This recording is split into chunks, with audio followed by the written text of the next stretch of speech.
நடந்த மறக்க முடியாத இன்சிடென்ட் இருக்கா சொல்லுங்க.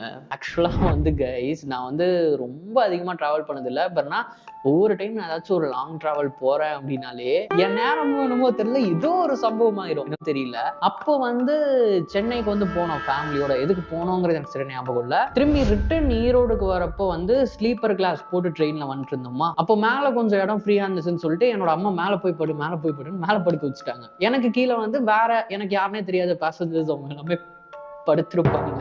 எனக்கு ஆக்சுவலா படுக்கும்போதே தோணுச்சு, ஐய்யய்யோ! ஏதாவது சம்பவம் ஆயிருச்சுன்னா என்ன பண்றதுங்கிற மாரி தான் தோணுச்சு. பட் ஆக்சுவலா வந்து I was a kid and also I was super introvert அந்த டைம்ல. ஸோ அதனால நான் பாட்டுக்கு போய் கம்முன்னு படுத்துட்டேன். படுத்து நானுமே வந்து நல்லா தூங்கிட்டேன். திடீர்னு வந்து எழுப்பி விட்டாங்களா, எனக்கு கீழ வந்து ஒரு அங்கிள் உட்காந்துட்டு வந்தாருன்னு உட்காந்துட்டு தான் வந்தாரு. லைக் இப்படி சாஞ்சு தூங்கிட்டே உட்காந்துட்டு வந்திருக்காரு. அவரு என்ன நெனச்சுக்கிட்டாரு, ஜன்னல்ட்ட இருக்கிறதுனால மழை பெய்யுது போல. மழை தண்ணி வருதுன்னு நெனச்சு அவரு தெரியாம குடிச்சுட்டாரு.